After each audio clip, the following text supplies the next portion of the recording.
thank you to Shellington McCall for the support. I feel a little bit, well, here I'm going to date myself. I don't know how many people know the Sesame Street reference, but you might remember, you know, one of these things is not like the others. And I feel listening to that list of luminaries in tort scholarship, I'm not quite sure that I'm in the right place. On the other hand, if we take as a real marker of impact of my tort teaching, the fact that Professor Nyers has been here teaching in that area for a very long time, then I'm quite proud of myself and feel like I'm kind of home in this community, in particular invited by the Tort Law Research Group here at Western. I feel supported by the friends, the private law scholars and teachers here at this faculty.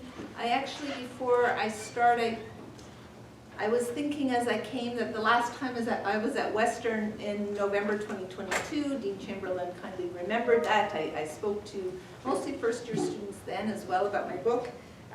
That was followed by a trip to Toronto, where I also did a book launch at University of Toronto and saw my good friend and very close colleague, one of my closest colleagues, Stephen Smith, for the last time. And so as I came back to Western, I thought I would, in my mind anyway, dedicate this lecture to his memory. Some of you, I hope, will have met Stephen Smith in your reading, or will if you continue in private law, in particular in the area of contract law and also in remedies. But Steve taught tort law at McGill with me for many years, and I hope that he, some of what I will do today, he will have seen in its McGill version, and I hope he would have enjoyed that. So let me explain my title. You will have seen, I call it Read It Again. I hope that resonates with something. I'm going to come to what it might resonate with. Play it again. Palsgraf, and here I have Palsgraf, and I'm glad to hear that this is good timing for many of you. But if you haven't yet read Palsgraf, don't worry. We will, by the time you walk out, you will know Palsgraf pretty well, and also I hope be encouraged to read it again. And I turn to Palsgraf as a guide for the perplexed. And so let me explain the references quickly for those of you who may not have got them in the title. The Guide for the Perplexed is a work of Jewish theology written by Maimonides in Judeo-Arabic about 800 years ago, so sometime around 1190. Maimonides wrote the text for the scholars of the day who were perplexed by the apparent conflicts between religion and rational or philosophic thought. The Guide for the Perplexed offered ways to reconcile rabbinical Jewish theology and Aristotelian philosophy. Any apparent contradiction, Maimonides argued, was due to misinterpretation of either the Bible or the philosophers. In addressing the text towards an educated audience, he proposed that the ideas forming the context of the book, the contents of the book, were deliberately concealed from the general masses. My object in adopting this arrangement is that the truths should be at one time apparent and at another time concealed. While always controversial, Maimonides' text became increasingly popular in Jewish communities following its publication, and had significant influence on Jewish, Christian, and Muslim thought throughout the Middle Ages and beyond. So that should get you thinking. Some of the key words in what I just read you, the idea of contradiction, concealed truths, and the idea that sometimes it's worthwhile to try to offer some words as a guide for the perplexed. And then read it again. Here I was hoping to find some resonance with Play It Again, Sam from Casablanca, an invitation to a classic. Today's classic is Palsgraf, in black and white, if you like, with the usual suspects, still the same old story, and as you will see, I firmly believe that the fundamental things apply as time goes by. So I start by taking myself back to a sabbatical, my last sabbatical, now as president of the Law Commission, it turns out that I'm going to miss my next sabbatical at McGill, so I'm kind of wondering about whether I made the right choice taking out the leave, but that's okay. So my last sabbatical was 2017-18. Just before starting that sabbatical, I received a little newspaper clipping from one of the students who was just finishing first year. And the clipping was about the fact that the Supreme Court of Canada had just granted leave to appeal to Rankin, of Rankin's Garage. A little over a year later, in the spring of 2018, while firmly on sabbatical, not thinking about torts actually at all that year, and instead I was trying to really get going on the writing of my book, I turned on my email one day and was kind of inundated by a flood of critical commentary from colleagues in the private law, particularly tort law community that I knew well. Rankin's Garage had been issued by the Supreme Court of Canada, and this group of very scholarly and intelligent people were showing that they were extremely perplexed. There has been much ink spilled on Rankin's Garage since then, much talk, and I will just say this at the beginning, because I actually don't intend to spend a lot of time on the Rankin's Garage judgment today, but I kind of question how much more clarity we have almost 6 years later. And I want to start just by setting the stage for this kind of sense of being perplexed by sharing some of the excerpts from the conversation among tort law scholars on that obligations listserv at the time the judgment came out. Those excerpts have indeed turned into my primary teaching materials on Rankin's Garage. Ever since, I actually have made a little teaching packet of paragraphs pulled from these names, big names: Donald Nolan, Neil Foster, Ernie Weinrib, Lewis Clark, Robert Stevens, Alan Beaver, and of course Jason Myers. And I share those with my first-year students every year and ask them to try to figure out what the preoccupation of each of these scholars is. Why is each scholar so perplexed, sometimes somewhat angry, and kind of pulling their hair out if they have any hair left. So I'm going to just excerpt a little bit. Okay, so here's Lewis Clark. Well, first of all, maybe I better tell you something very brief about Rankin's Garage. You know what? I'm going to call on you, Dean Chamberlain. You tell us in 2 sentences the facts of Rankin's Garage. Oh, I should ask one of my students. Kind of fun. No. They're having fun seeing their dean kind of put on the spot. Yes, well, so Rankin's Garage was a case where a couple of teenagers found an unlocked car in the Rankin's Garage lot. It was there for repairs, and the car was unlocked. The keys were in the ashtray. The boys were drunk and high and decided to take the car for a joyride. And in the course of doing that, the driver, who was inexperienced and drunk and high, crashed the car and caused the plaintiff, who was his passenger, to suffer, I believe it was catastrophic brain injury. Yeah, yes. Okay, so this is a tragic story. Passed the test. Phew.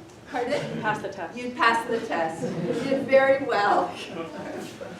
I hope you didn't feel that stomach ache that we all feel in first year when we get asked to do that kind of thing. But so you have that picture that this happened in Beasley, Ontario.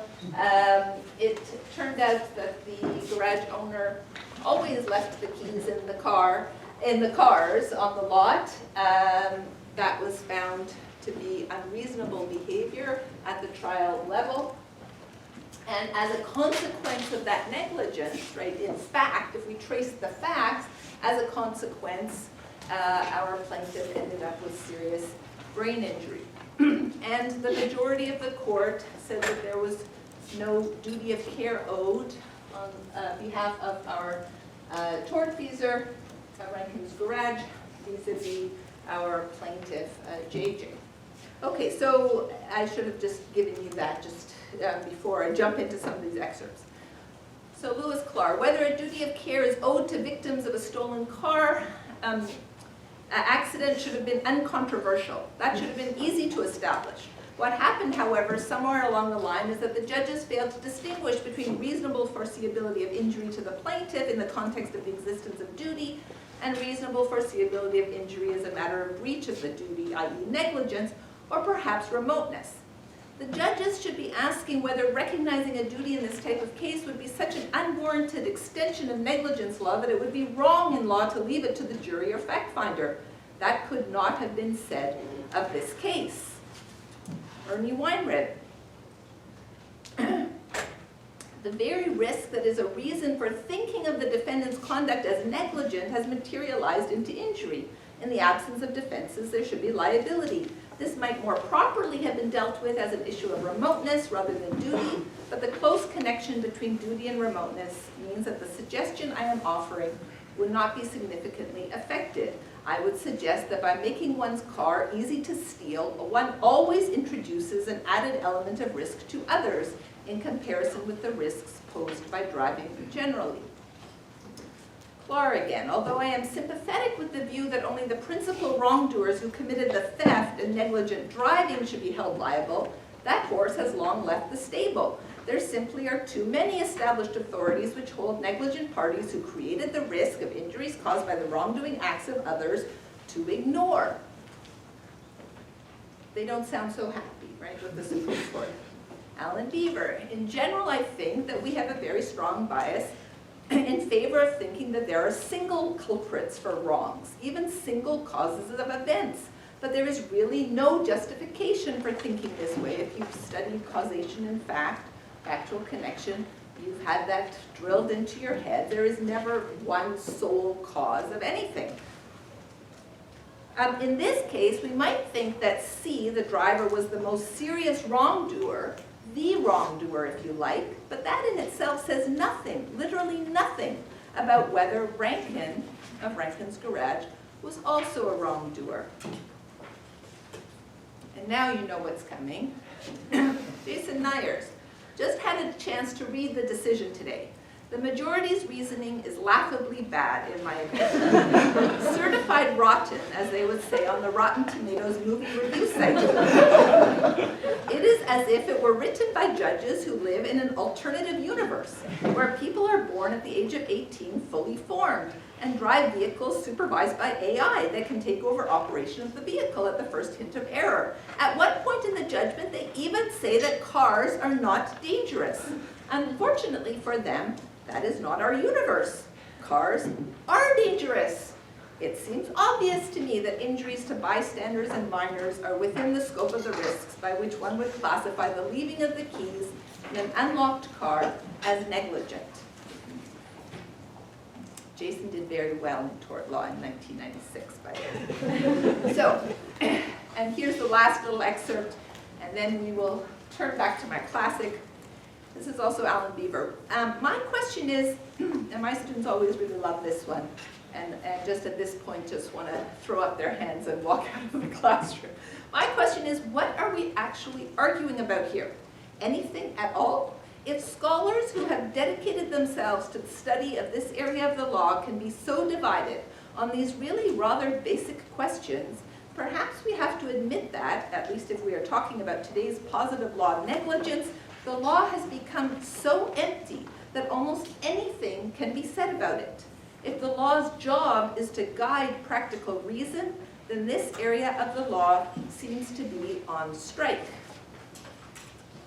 This is a little bit perplexing, a little bit depressing, perhaps.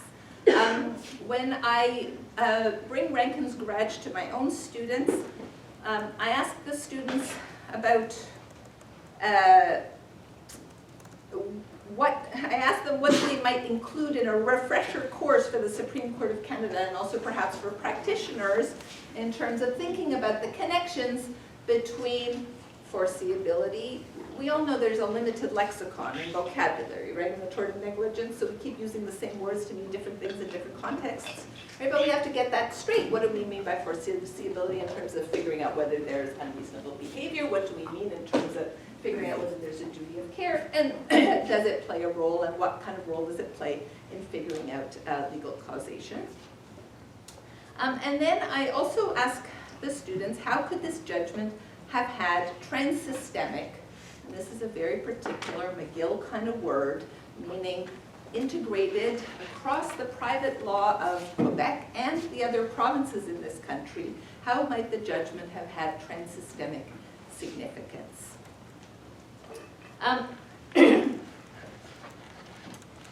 And here, to invite you to kind of appreciate why thinking about Rankin's Garage might not lead us out of perplexity, but we might be able to kind of take it on board and work with the complications and the possibilities that the Supreme Court might have followed in Rankin's Garage in order to provide a little more clarity and guidance. I ask us all now to move back to 1928 to the judgment of the New York Court of Appeals in Palsgraf and the Long Island Railroad, and read it again as if we were in a transsystemic classroom. Now we will do that thinking about how, as the case moved its way up to the New York Court of Appeals, from the facts that happened in August of 1924, so we are celebrating the centenary of the story of Palsgraf this year, and in 4 years we'll celebrate the centenary of the actual judgment. I want to suggest that this moment in the 1920s is a moment of law reform. And here I am kind of just briefly putting on my hat as President of the Law Commission of Canada, and suggesting, right, that Justice Cardozo, and we know this from the biography written of Cardozo, and also just in thinking about how Palsgraf gets read over and over and over again, not just in American classrooms, but I think Palsgraf, I think that next to maybe Carol Towing is the American tort case that gets the most attention in Anglo-Canadian study of tort law. So, and that's fascinating, right? Really interesting. And the court is in a sense waiting for this case to arrive in order to provide some guidance at a moment when there's a need for, or perceived need for some law reform. This is a judgment that I will, that you probably realize, but I will try to illustrate even more deeply, represents not just a reminder, but kind of dictates a particular way to understand the tort of negligence. To clarify it, it's not surprising that it's situated in time, on a timeline, exactly between McPherson and Buick, where Justice Cardozo kind of does a Donahue and Stevenson, but in the American context in 1916 and 1932, a few years later, where we get the famous neighbor principle and the accompanying judgments of, in particular, Lord Macmillan, but actually in some ways my favorite continues to be that of Lord Buckmaster, because it kind of reminds us of this ongoing kind of conversation and inherent complexity of the tort of negligence. So not surprising that Palsgraf is situated on a timeline right at this moment where tort law is kind of moving from torts to tort, from many torts to a real focus on emergence of the importance of the tort of negligence, that we see scholars around the same time arguing for a single unifying principle that will tie all of the torts together. And where are they looking?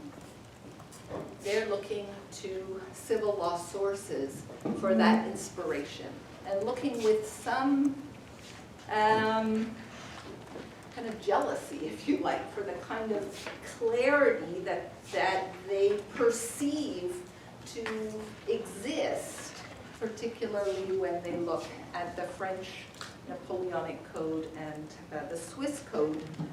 So more to say about that as we jump into Palsgraf. So as I've said, I think all classrooms, or pretty well all classrooms in tort law across Canada, are transsystemic in the following way. You probably don't hear that as an adjective for your tort law teaching and learning, but in all of your classrooms you are indeed integrating English and American and Canadian sources all of the time in the learning and understanding and critical appreciation of tort law.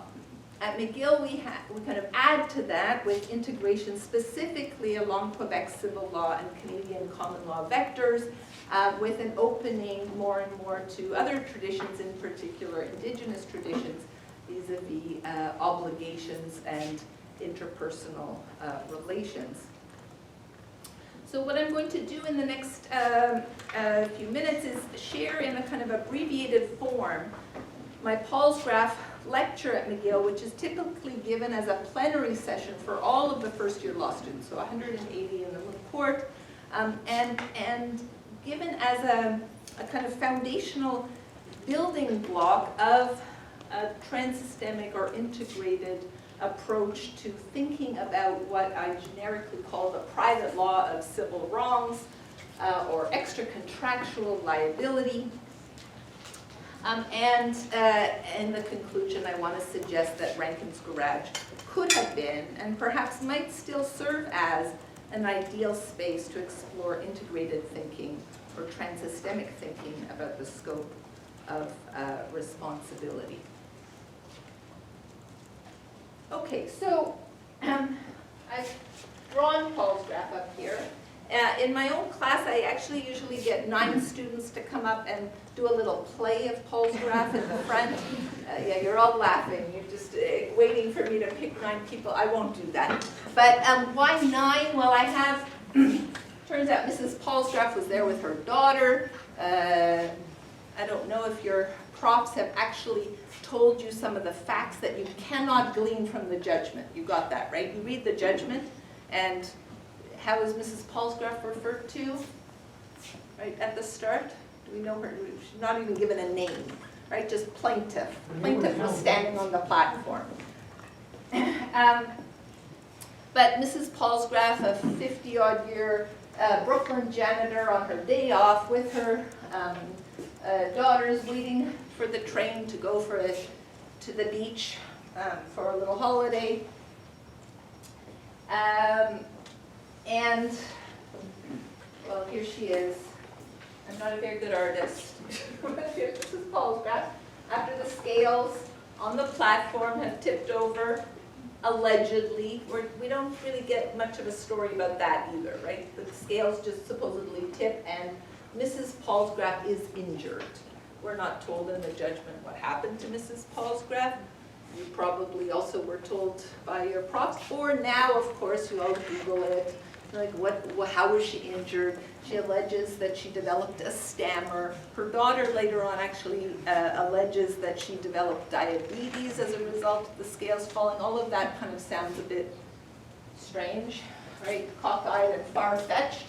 As a first-year student in Professor Prosser's classroom in the US, characterized the story. And we know that the guards are pushing and pulling 2 passengers, right? So I have 2 guards in my little play, 2 passengers running down, one with the package. Then I always have a couple students who are the doors of the train. So they kind of go across, opening and closing. The conductor who says all aboard, and they run on, right? The package falls. It turns out that it contains fireworks. We couldn't have told that from the package, right? There's a large explosion. And then I, of course, have a student who plays the scales. And I always tell that student that when they fall, not to actually fall on the student who's playing Mrs. Palsgraf and is left on the ground, moaning that she's been hurt.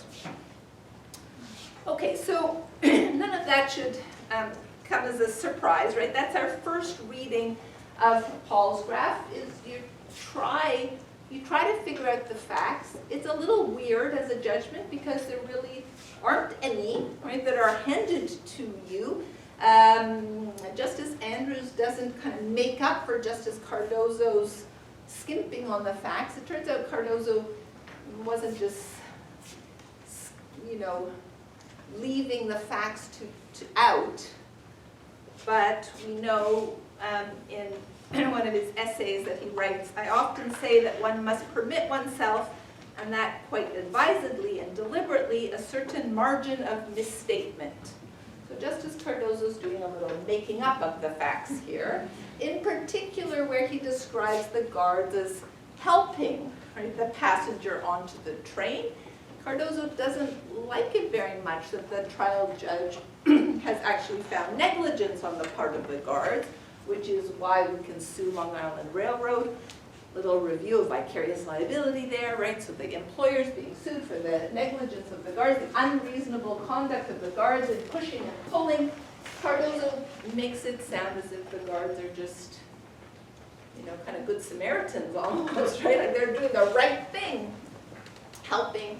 We don't hear anything about Mrs. Palsgraf. We don't hear about the injury. It's almost as if Cardozo kind of grudgingly, right? It starts with plaintiff was standing on a platform, and at the end of that one paragraph, the shock of the explosion threw down some scales at the other end of the platform, many feet away. The scales struck the plaintiff, causing injuries for which she sues. At this point, so I'm going to actually get Professor Nyers up here. I told you that.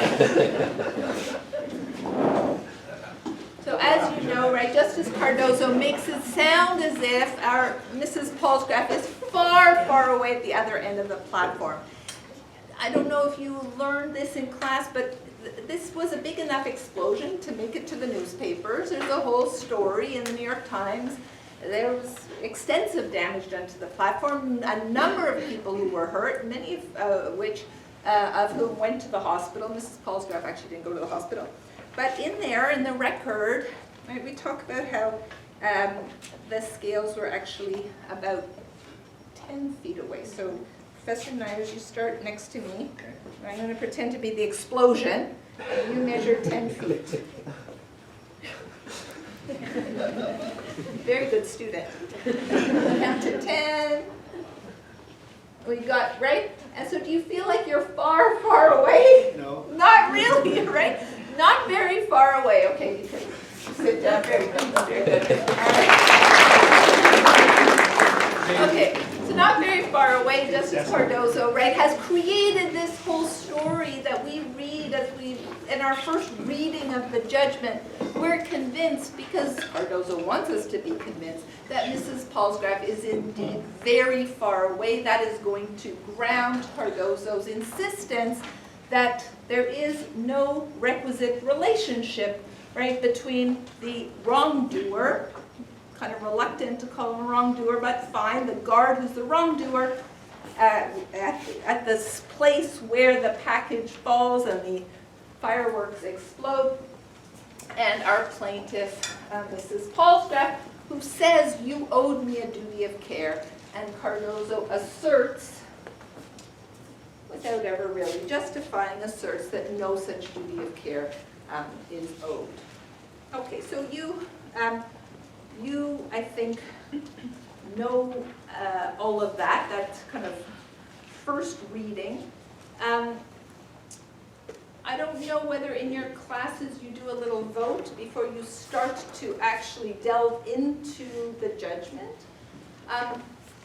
So I'll just ask you to think in your minds about how you would have decided this case, whether you would have signed on with Cardozo or Andrews after your first reading of Palsgraf. So you can just think about that. My guess is in classroom after classroom, most students will say they would sign on with Cardozo. And again, usually because the whole thing seems kind of cockeyed and far-fetched, right? Why are we you're kind of taken by the hand by Cardozo, told that you shouldn't really feel much sympathy for Mrs. Palsgraf. You haven't actually been told anything about her. You're not given any space in order to kind of feel some empathy for this plaintiff. Very, very different than JJ in Rankin's garage, where we have a 15-year-old left with a serious brain injury after this horrendous series of events in that case.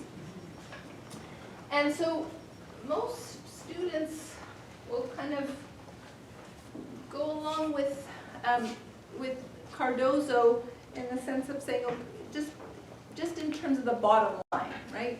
No recovery for Mrs. Palsgraf. But when they're pushed, they will say, well, that's because it's just too weird. There were fireworks. How would you know there were fireworks in the package?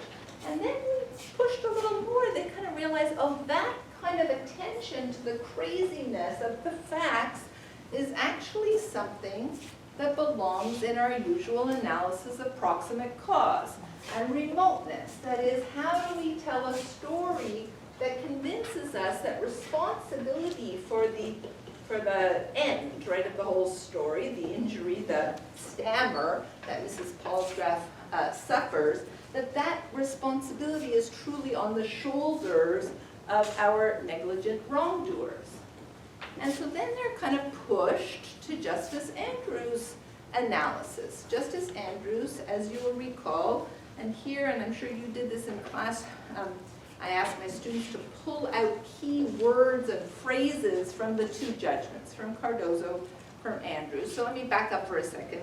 Cardozo, right, not too difficult to find those key phrases because he's written the whole judgment in 4 paragraphs and he's just asserted the same thing over and over and over again, right? Just says it in slightly different words.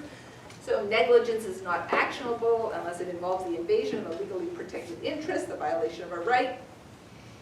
The orbit of the danger as disclosed to the eye of reasonable vigilance would be the orbit of the duty. The risk reasonably to be perceived defines the duty to be obeyed. Risk imports relation. It is risk to another or to others within the range of apprehension. Right? Over and over again, insisting that the nature of the tort of negligence is one of relation, and that relation is to be assessed, perceived, the parameters of it, the orbit is all assessed from the standpoint of our wrongdoer. Justice Andrews, of course, disagrees fundamentally with the theory of the case, with understanding the very nature of the tort of negligence. Here I'm just gonna, I think I just might take Rankin's graduate here. So Justice Andrews tells us this isn't a duty of care case, and your tort law professors might have told you that indeed cases like this kind of fact scenario, whether before Palsgraf or after Palsgraf, is typically not treated as a duty of care kind of problem. Usually is actually thought of as a remoteness problem. Why? Because whenever we see kind of a bizarre, cockeyed, far-fetched kind of story, we're usually in the realm of figuring out whether we can say with confidence that the wrongdoing actually caused, in law, the actual injury. Because we're worried about the fairness of that. We're worried about the justice of that. We want to figure out how to delineate responsibility. Are we responsible for everything that factually flows from our behavior, even when it's wrongdoing, right? I may have done something wrong, but is everything that follows my responsibility? Here, because of the fireworks that nobody knew were fireworks in the package, we kind of, would focus on this person as a wrongdoer running around with concealed fireworks, but our wrongdoer, right, has gotten on the train, and off he's gone. Cannot find this person, and so that one's out of view. But the fact that he was there and he brought the fireworks into the picture, does that have an impact on how we think about the extent, the scope of the guard's responsibility? That's, of course, what Justice Andrews takes on. Justice Andrews disagrees fundamentally, and here we jump into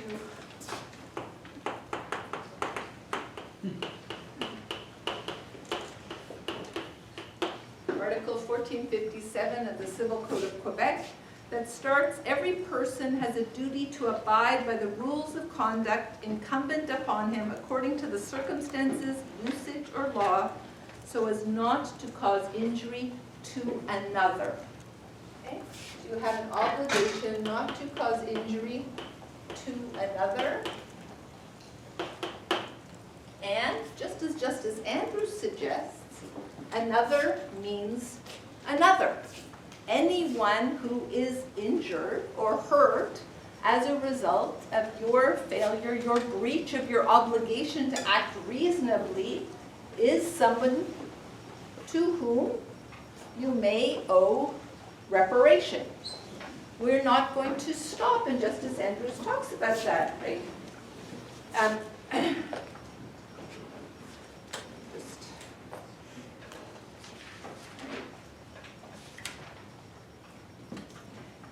Andrews, right, says the act itself is wrongful.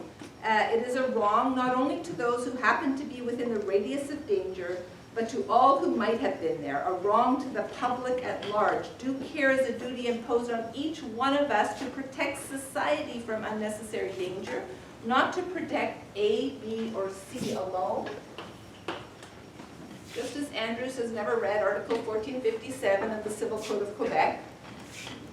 Partly it wasn't there till 1997, but even its precursor in the Civil Code of Lower Canada, this is exactly how he is understanding the tort of negligence, rejecting the constraints of a duty of care imposed and insisted upon by Cardozo.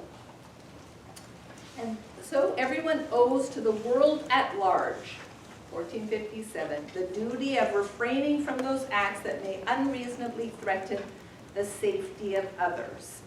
We have never, I think, held otherwise.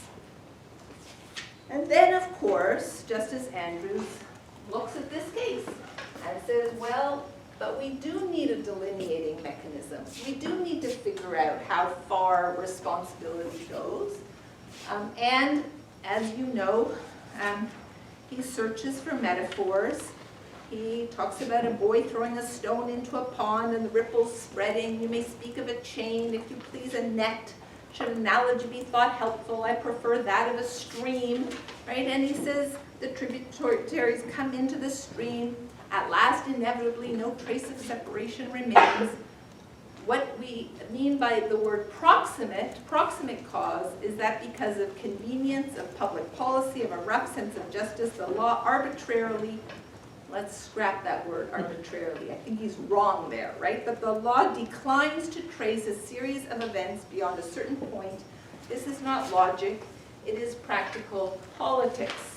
Now, Article 1457, the duty owed to another, doesn't exist without some delineating mechanism.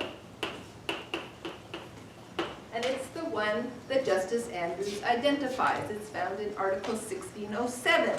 The creditor is entitled to damages, so it's also a contractual obligations article. The creditor is entitled to damages, or the plaintiff is entitled to damages for bodily, moral, or material injury, which is an immediate and direct consequence of the debtor's default.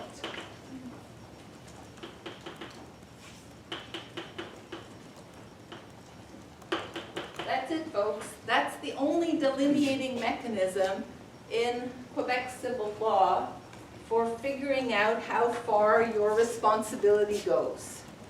And so we have to do a whole lot with those words. And what we find that Quebec judges doing is precisely what Justice Andrews tells us we need to do when we figure out proximate cause. Because Justice Andrews does kind of sink himself. I think that he makes students feel a little uneasy with this idea that this is practical politics, right? A rough sense of justice. But Andrews goes on in a responsible way, I think, and says there are some hints that may help us. The proximate cause must be at the least something without which the event would not happen. That doesn't help us too much because that's cause in fact. In Quebec civil law, we use this to figure out cause in fact. There has to be a factual connection. We have to have, the injury must be the immediate and direct consequence of the wrongdoing. But then we go on. The court must ask itself whether there was a natural and continuous sequence. Was the one a substantial factor in producing the other? Was there a direct connection? Without too many intervening causes, is the effective cause on result not too attenuated? Is the cause likely to produce the result? Or by the exercise of prudent foresight, could the result be foreseen? Justice Andrews gives us a whole list of questions to ask in terms of whether to establish proximate cause. He was writing before Wagon Mound 1. He doesn't have a kind of test out there in English common law telling us about the foreseeability of what would eventually turn into a test for foreseeability of the type of damage. He just has a list of questions that we might ask in order to figure out whether we have proximate or legal cause on top of factual connection. That's what the Quebec judges have to do as well. They use the language of immediate and direct to figure out factual connection, and then they go back to precisely the same words, and they ask the questions that Justice Andrews just listed in order to figure out whether there's legal cause, proximate cause, the necessary proximate connection between the wrongdoing and the injury, such that we feel, or the judges feel, that it is appropriate, just, fair, to impose responsibility on our wrongdoer, whether the guards or Rankin, who has left the keys in the cars in the garage lot. One of the questions is going to be foreseeability. That's one of the questions that Justice Andrews lists. That's exactly the same as in Quebec civil law. They don't have to use foreseeability. It's not here in the language of the code. But they can, and sometimes they do. And this drives the students a little crazy because there isn't actually a clear rule, even though it looks like a code should have more clear rules than the common law might. There isn't a clear kind of rule about whether or not foreseeability should and does play a role in determining whether we satisfy the immediate and direct requirement. So that gives you, I think you have enough there to see that when I teach Palsgraf, when we reread Palsgraf in this kind of integrated or transsystemic way, we're invited to line up Justice Cardozo with Donahue and Stevenson, with the neighbor principle, with this idea that we must, as a preliminary question, establish a duty of care, a relationship between our wrongdoer and our plaintiff in the tort of negligence, before we go on to figure out, right, whether the standard of care has been met, whether there's factual connection, whether the injury is something that's recognized, let alone proximate cause. So on a substantive kind of reading of Palsgraf through this transsystemic lens, we can kind of line up Cardozo with Donahue.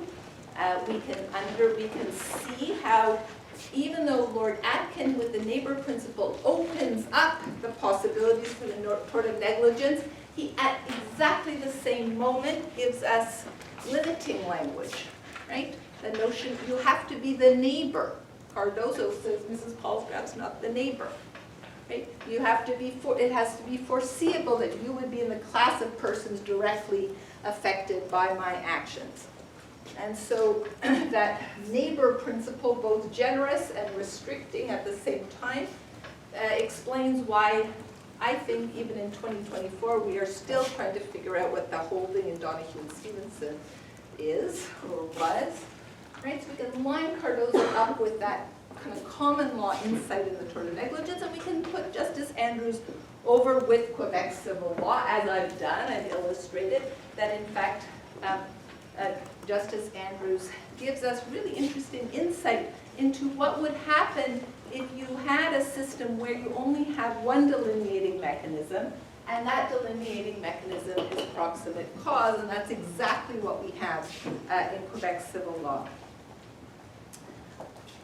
But what's fascinating, and here I want to shift from that substantive dichotomy that is so obvious, if you like, in the reading of Palsgraf. What's fascinating is that the approaches coexist. The fundamental error, I think, in a simplistic reading of Palsgraf is that this is a choice. We choose one or the other. We're Cardozo people or we're Andrews people. The tort of negligence goes in the Cardozo direction or the Andrews direction. It doesn't, it goes in both. They coexist, they commingle, like the stream that Justice Andrews invites us to imagine. The power of the case, I suggest, lies in exploring these two options presented by the two judges and realizing that both capture something true and central. It's kind of, and I'm sure you saw this when you read Palsgraf, that both judges insist, right, on their approach to the case and never quite explain why their approach justifies the conclusion. So Mrs. Palsgraf is an obviously foreseeable person in the orbit of the guards. She's a ticket-carrying passenger. Justice Andrews fudges it completely, right? In the words of Professor Prosser, both beg the question shamelessly. Justice Andrews goes on and on about how there has to be a causal connection, and then establishes that connection between the explosion and Mrs. Palsgraf, rather than between the wrongdoing of the guards, which is what he had to do if he was kind of doing his job seriously, and Mrs. Palsgraf. So both fudge it in order to kind of insist on the conclusion. You could play with this by kind of switching, right? You could insist on duty and say that, of course, Mrs. Palsgraf's in the orbit. You could insist on proximate cause and say that, of course, there is no proximate connection between the wrongdoing and the injury. But I want to suggest that there's another way to kind of read these two judgments in Palsgraf to help us think about what we're doing as scholars and students in tort law. And that's by thinking about the method that the two judges employ. I'm just going to hint at these, at this for a moment. The method and also the pedagogical approach. I want to suggest that the methodology of Justice Cardozo's judgment is true civilian methodology. The facts are not set out, we've seen that, right? There are 4 paragraphs. It's just asserting interpretation of a basic principle, as if Cardozo had opened a code, read that principle, told us the principle, and then repeated it over and over until we just decided that was enough repeating. Hope you got that through your head, right? That negligence is a term of relation, and just decides that, right, in this case, without talking about the facts very much, when we interpret or do the task of exegesis on this imagined codal assertion or provision, that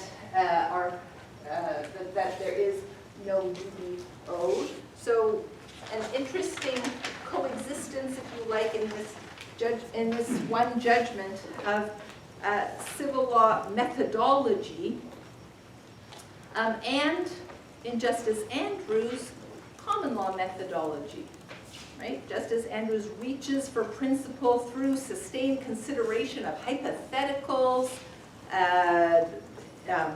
explores how the common law persuades and justifies. The judgment is long with twists and turns that resemble the very stream that Andrews describes.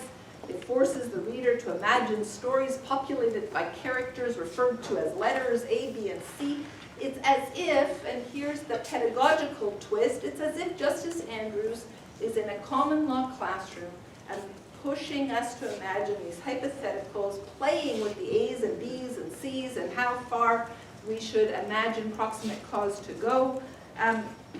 There are references to justice, general understanding of humankind. The judgment concludes with a retelling of the facts. All of it is somewhat blurry. All of it invites students or readers to kind of enter into that kind of thinking and imagination to take on the necessarily messy work of grounding responsibility in proximate cause. And as I say, in sharp contrast, the structure of Cardozo's judgment indicates that the facts and the story are not central, rather it is an overarching and governing principle that must be identified, articulated, and then applied. Cardozo actually, if you read his essays, you'll see Cardozo is fluent in French and German, cites in both languages throughout. He quotes a French jurist, translates, "One wills at the beginning the result, one finds the principle afterwards. Such is the genesis of all juridical construction." We can easily imagine him, as I say, starting by reproducing an article of a civil code that might read as follows: "Negligence can only exist if the relation between the parties gives rise to a right held by one and violated by the other." And I suggest that I'm seeing the time, so I'm going to wrap this up. I suggest that Cardozo and Andrews, as I think I've just kind of hinted at, but in illustrating these coexisting methods, right, the method of interpretation of a code, the method of common law case-by-case reasoning by analogy, that they also illustrate different pedagogical kinds of approaches in the classroom. Just as Cardozo, the lecturer of principle, making sure that everybody has that clear in their minds, and that they are equipped to apply that principle in different scenarios. And Justice Andrews, probably a somewhat more honest or transparent teacher, but perhaps sometimes a little more frustrating, pulling the students along through the messiness of, in particular, proximate cause.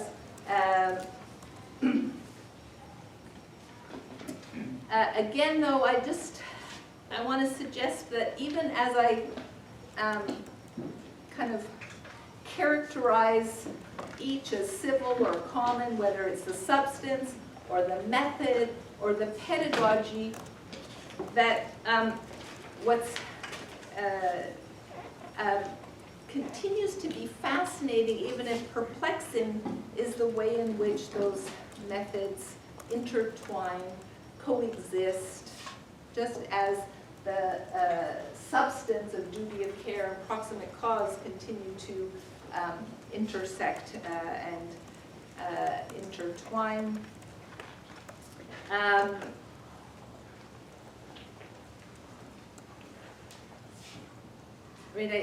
Even as I say that Cardozo was influenced by civil law writing, a lovely example, if you like, of the civil law mind and approach to law.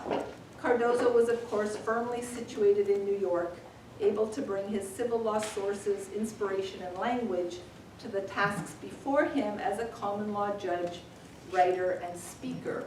On pedagogy, I'll just add this. I don't know if most of you or any of you know this. Cardozo studied at Columbia. I was recently in New York and both had the opportunity to stand on the platform and look at the signs to heading to Brooklyn via the Long Island Railroad, but also to go up to the Columbia University bookstore where there's a big photograph of Cardozo as a distinguished alumnus hanging in the bookstore. He only did 2 years of law school. He started in the last year of the textbook approach to learning law in the US. So all his classes, he said, were exceedingly boring. The profs just stood there and read out of textbooks, and that's how they learned law. The next year, the Harvard case law method appeared at Columbia. The students were all given the option of staying for a 3rd year of law school and really immersing themselves in case law method, or just doing 1 more year and getting out of there, which is the option he chose. He didn't think that this case law method sounded very interesting, and he thought that they really wouldn't know what they were doing. And he actually writes about how he really learned very little in law school, and that it was kind of a waste of his time. And that where he learned law was from textbooks, and mostly from French, German, Swiss jurists and scholars from whom he drew his literary reflections on judging, and interestingly, of course, became one of America's most famous common law judges. He writes, citing work on the Swiss Civil Code, he writes, "The judge is to draw inspiration from solutions consecrated by the doctrine of the learned and the jurisprudence of the courts, par la doctrine et la jurisprudence." And he writes, in a convocation speech given at Columbia in 1930, "We have never cut ourselves off altogether from the stream." Interesting, I'm not sure if he's using stream as a nod to Justice Andrews or not, but from the stream of continental law and learning, or extreme be too strong a word, from the overflows and the seepings that have crept beyond the backs and dams. The kinship between the common law and continental law, he says, in its most profound realities, has its origin in that imaginative outlook upon law which I spoke of as the outlook of the university. So I like to think of Cardozo as very much at home in a transsystemic classroom. I hope that you will feel that you could be at home in a transsystemic classroom. That's not to invite you all to McGill. That's not the point. But to just reflect on how, looking at an old classic American case, but in this, we continue to do that, of course, as I said, in all tort law classrooms, draw from it. But I hope that this, drawing from it in this context, just gives you an additional or slightly different kind of twist on thinking about the connections between what the judges and scholars are trying to do in civil liability across traditions and systems. So that, of course, brings us back to Rankin's. Unlike the facts in Palsgraf, I think the story in Rankin's garage was not cockeyed and far-fetched. It wasn't one, as the scholars have told us in their commentary at the time the judgment came out, it wasn't one where it was so difficult to figure out that one of the teenagers who got into the car was within the orbit of the danger, or that the risk to be perceived wouldn't include this kind of risk. In fact, the story is one that could have unfolded anywhere across Canada. It's as relevant to Paisley, Ontario, as it would be to any small town in Quebec. That's where I think the Supreme Court of Canada missed an opportunity. I don't kind of put all the fault at the steps of the Supreme Court. The case was argued as a duty of care case only. It's as if in the common law tort of negligence we only have one delineating mechanism, and it's duty of care. But that's not true. We have two. They're messy. They coexist. They commingle. They're tricky. It's hard to figure out how they fit together. But they operate at different stages of analysis, and they're helpful, or should be helpful, or should guide us in different kinds of cases. And one would have thought that Rankin's garage was a case where proximate cause, the lens brought by Justice Andrews in Palsgraf, was kind of the obvious way in which to think through a story where it wasn't just Rankin that made a mistake by leaving the keys in the car, acted unreasonably. It was also one of the kids' mothers who provided the beer to the teenagers, and the fact that the driver got in the car drunk, high, didn't have experience. There are other wrongdoers in the picture, but that we know how to deal with that, right? Those are intervening causes. Is anyone a novus actus interveniens that persuades us that there should be no responsibility on the part of our negligent owner of Rankin's garage?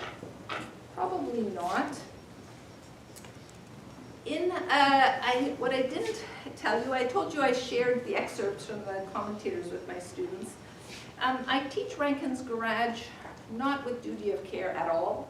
I teach it with proximate cause. I teach it after the students have thought and read some doctrine on Article 1607, read some Quebec civil law cases where the judges, as I say, use the hints that Justice Andrews offers.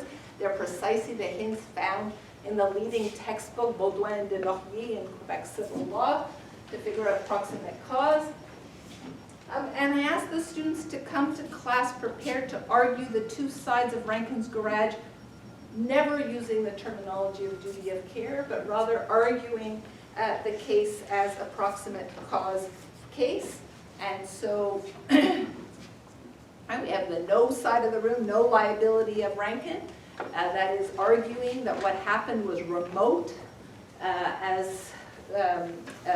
or with respect to the negligence of leaving the keys. And then the yes side, Rankin's Garage should be liable. Of course, that liability might be shared with other wrongdoers in the picture, but that indeed there's a proximate connection. And I suggest that if the Supreme Court had offered us a judgment that dealt with proximate cause in that way, that they would have produced something helpful across the country, right? Rather than making this a judgment that nobody in Quebec civil liability will read, because it's all about duty of care. We don't have duty of care as a delineating mechanism. But as I say, these facts could easily happen in a small town in Quebec. It would have been helpful, perhaps, to have some guidance as to how to think about that with respect to proximate cause, what to do with the intervening actors, apportionment, etc.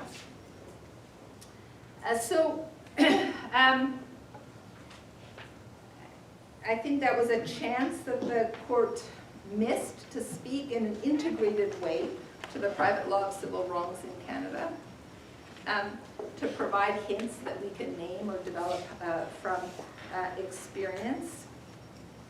Perhaps the court and all of us in thinking about tort law could be just a little more Andrews-like, but without the nod to arbitrariness. I don't think any of this is about arbitrary drawing of lines, but it's rather about offering and trying to articulate guidance with respect to the always hard and uncertain job of delineating the scope of responsibility.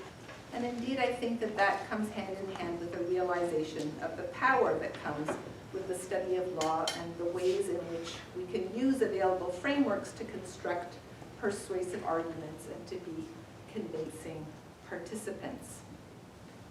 Finally, I think these questions about delineation, scope, justice are messy. They're tied to law reform. They provide a very true picture of the practice and meaning of legal education and the sharpening of skills as critical and effective jurists. Let me finish with a quote, another final quote from Cardozo. As a system of case law develops, the sordid controversies of the litigants are the stuff out of which great and shining truths will ultimately be shaped. The accidental and the transitory, the story of Mrs. Palsgraf, will yield the essential and the permanent. And then a final little quote from William Prosser, American tort law professor. It is not likely there will be another Mrs. Palsgraf before Judgment Day. So that is a nice invitation, I think, to play it again. I was reminded just by Professor Patel that the music reference is a nice one, because not only is this the centenary of Mrs. Palsgraf being heard, allegedly being heard, but it's also the centenary of Rhapsody in Blue by George Gershwin. So play it again, read it again, teach it again, learn it again. Palsgraf becomes part of the furniture and of our ongoing conversations within communities to which law students are invited year after year. Thank you very much.